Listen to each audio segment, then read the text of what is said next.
We're now live, Chair. Right, thank you. Morning, everyone. I'm full of COVID, so I'm very sorry if you can hardly hear me. If you could cover the items, Hannah. Yep, so item number 1 is introduction attendance at the meeting. So I will read out the names and if you can just confirm that you are here. Councillor Bell. Yeah. Councillor Heslop. Hi, Hannah. Hi. Councillor Layton. I'm here, thanks. Thank you. Councillor Newell. I'm here. Councillor McEwen. Here. We've also got Councillor Kevin Nicholson. Hi, Hannah. And officers, we have got Elizabeth Davidson. Here. And Brett Nielsen. Here. Anthony Sandys. Here.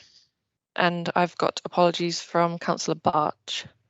So item 2 is declarations of interest. Is there any declarations of interest? No. And item number 3 is the medium-term financial plan. I'll take that, Chair, if that's okay. Yes, thank you. Thanks. Good morning, everybody. Hopefully you were all able to attend the members' MTFB briefing last year, which Brett and myself gave an overall presentation of the position.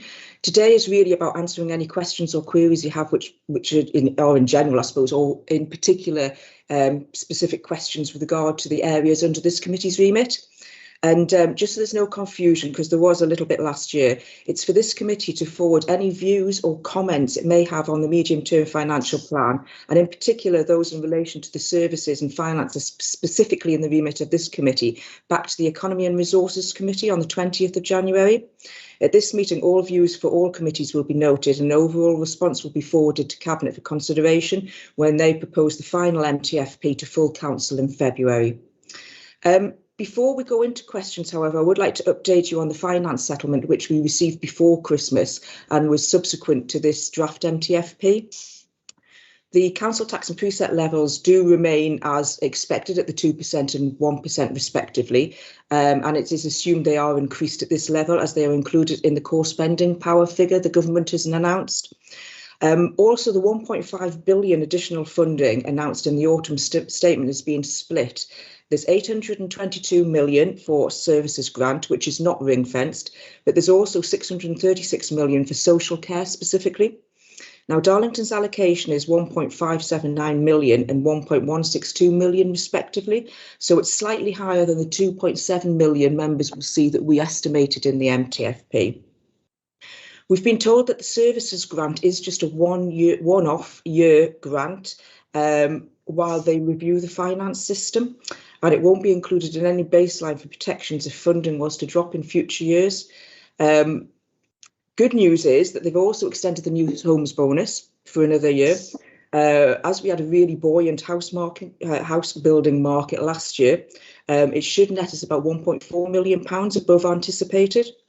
Now, there is a couple of reductions through on the settlement from draft budget, for instance, the top-up grant, but overall, we should have an extra 1.073 million in 22-23 from the settlement from the draft MTFP that you've got in front of you. I suppose the only thing to say is whilst the services grant or the short-term nature of the services grant is quite disappointing, it is understandable because they will want to review the whole of the finance system. You'll have recalled I've talked about that over the last couple of years, the fair funding review. Well, I think that's dead and gone now, but the principle's still there, that they want to review the whole of the local government finance system, and particularly with regard to the levelling up agenda as well. So overall, it's good news for 22-23, but it doesn't fundamentally alter the medium-term financial plan or like the 4-year position, in that we've got a affordable 4-year position now, but the gap does grow in future years. With regard to this committee in particular, because the two main funding streams for this committee are public health and the housing revenue account, both of them are ring-fenced grants. So actually, with regard to the medium-term revenue financial plan, there isn't too much in here, but you can of course discuss the public health grant as it is. Just on that, we haven't had the allocation for 22-23, but we are not anticipating that is reduced next year. We're not sure when that announcement will come out, but we will let you know when it does. And also with regard to pressures, there isn't any specific pressures for next year in regard to this committee. On the housing side, I know Anthony will talk to you about the housing revenue account later, but with regard to the general fund, there's no pressures next year for housing or public health. I think there's a small one the year after, but that's just to do with pensions and staffing. So really, it's over to yourselves for questions, Chair, or any clarifications. Thank you.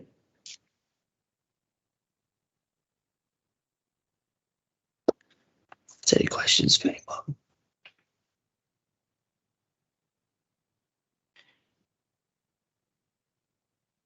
Councillor McEwen.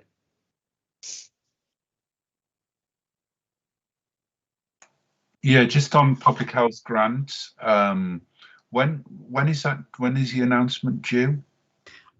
I don't know, Chris, unfortunately. Brett, have you got any idea? It does usually come late in the year, but I don't know what date yet.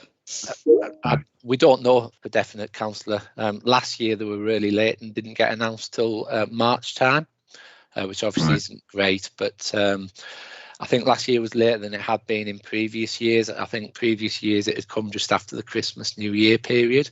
So it could be any time between now and the end of the financial year, based on how it was released last year. Okay. But you may I, Chair, may I ask a follow-up? I'll take that as a yes, because I don't think the Chair can speak. But you haven't got a crystal ball. I'll be blunt. You haven't got a crystal ball, but your best guess, for want of a better phrase, is that you don't anticipate any change. I cannot imagine the public health grant being reduced next year, which was our original views from a couple of years ago, that it was going to come down, but I can't imagine that that would happen given circumstances. Yeah, quite. Okay. Are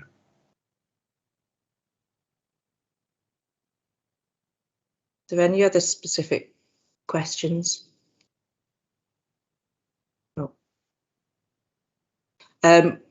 I suppose if anybody does have any questions between now and the end of the month, certainly come back to Brett or myself and we'll be able to answer those for you, no problem. Okay. Thank you.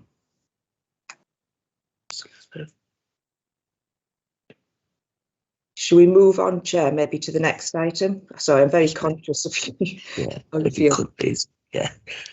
So, sorry, just to confirm, members don't have any specific recommendations and for economy and resources. No. No. Okay, thank you. Do we move on to, what's the next one, Hannah? The next one is the housing revenue account, and that's Anthony. Thank you. Thank you. Yes, similar to the MTFP, this report is for the committee to consider before it goes back to Cabinet on the 8th of February and then for approval by full council. And attached to the report, Appendix 1, is the report that went to Cabinet on the 7th of December. And I don't propose to go through that in any great detail, but just to summarise what Cabinet considered at that meeting. We're proposing for 22-23 a revenue expenditure of £25.448 million, a proposed capital programme of £32.98 million, and of course a proposal for the rent increase for next year. Now, of course, the key decision each year is to balance between the rent setting and service charge levels that are affordable to our tenants, whilst ensuring we have sufficient resources to invest in our housing stock, tackle climate change and maintain services.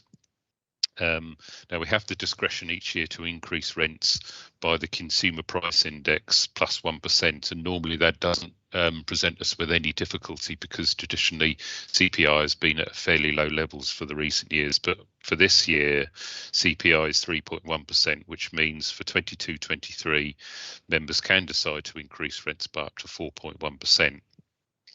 So there were some options considered at the meeting on the 7th of December of a 4.1% increase, a 2% increase and a 0 increase.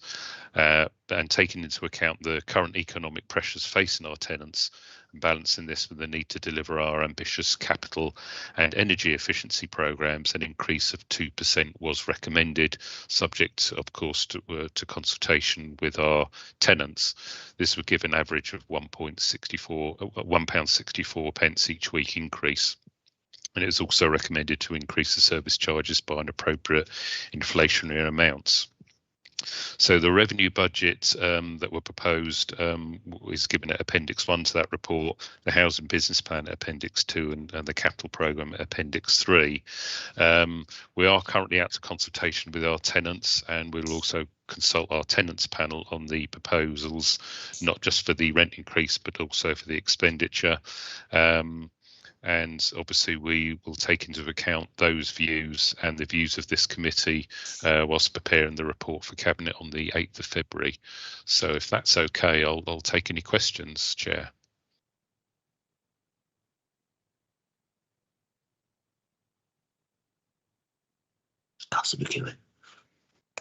Thank you, Chair.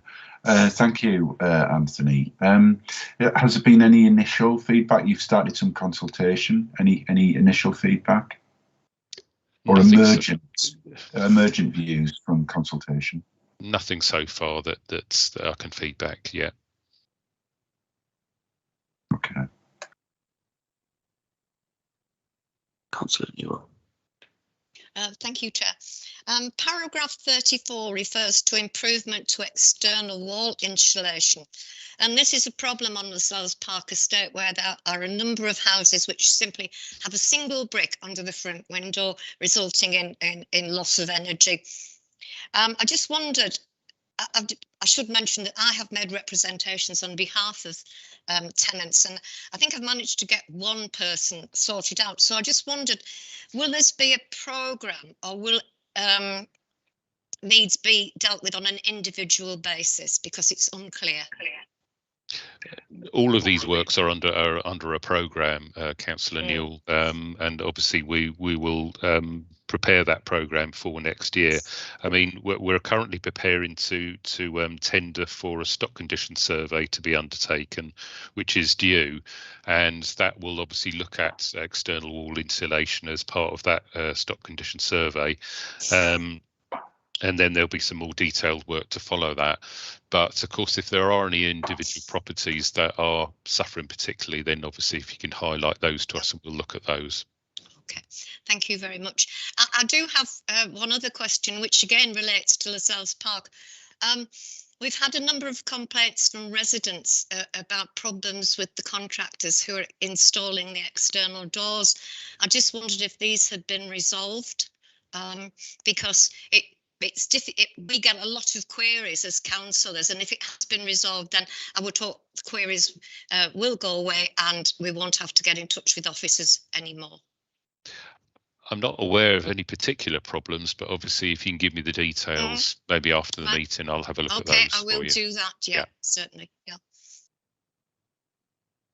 Councillor Nicholson. Thanks, Chair. It was just really quick, just to add some context around the potential for a rent increase, which I guess when you look at it on the face of it, nobody wants to see increases to tenants' bills, but as a council, we do have to be responsible in terms of our finances over the next 30 years. And when we look at, a potential 4.1% increase, that's a potential income to the housing revenue account of around £800,000. So if we didn't increase the rent at all, what members would be doing is we would be not bringing that £800,000 into the revenue account for the next 30 years. So it's something to look at in terms of, one, us being responsible as governors of the council, but also being responsible for the future investments that we need to make for our tenants.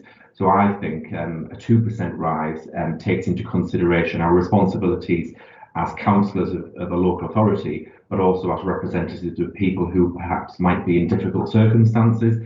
And we also, I guess, it's important to remember that around 72, might be higher now, 75% of people's rent is covered already by support from the government. So we did really consider how that would have impacted people. But in the business case, there is lots of investment that we'll be making in council properties over the next 2 years. So although there is a small increase of 2%, residents will see some significant improvements in their properties over the next few years, which I'm pleased to say.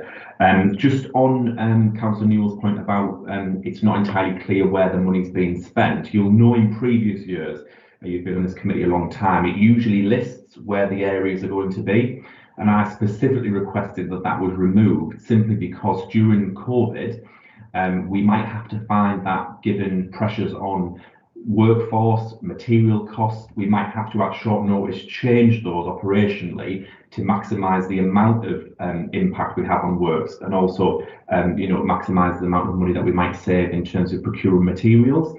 So that's why it was deliberately left out of that document. But there is a document operationally where we hope to look at particular areas of the borough. However, in terms of the high-level strategic document, I felt it's not appropriate to put that out there to say, people in the Sells Park will get every window replaced next year, because that might not happen, and we don't want to raise expectations due to things which are simply out of our control. But one of the things I can say, which is a really good result, is that by 2023, all of our council properties will have their single glazed windows replaced, which I think is a really positive move and will really help our tenants improve their energy efficiency, because that's what tenants tell us. The environment's important, but when it comes to saving money, if we can do things which hit two metrics, then that's something that they really do support. So hopefully that adds some context into why that decision's been made. Thanks, Chair. Thank you.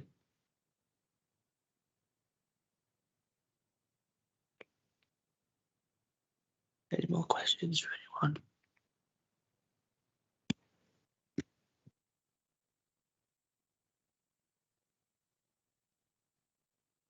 No. Hannah, is there anything else? Does the members have any recommendations to make on those recommendations that are outlined in the report?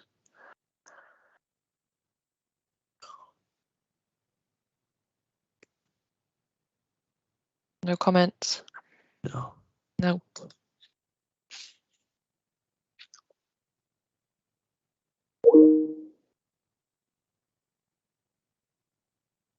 I don't think there's any more comments on that one then, Hannah. Nope. Okay. Again, I think we can obviously offer, if anybody does have a question or query, please send it to Anthony and he'll be able to get back to you, no problem. Thanks, Elizabeth. Thank you. That's everything on the agenda, Chair. Okay. You happy to close the meeting? Yeah, that's great. Thank you, everyone. Thank you, Chair. Get well soon. Thanks. Get well soon, Ian. Thank you.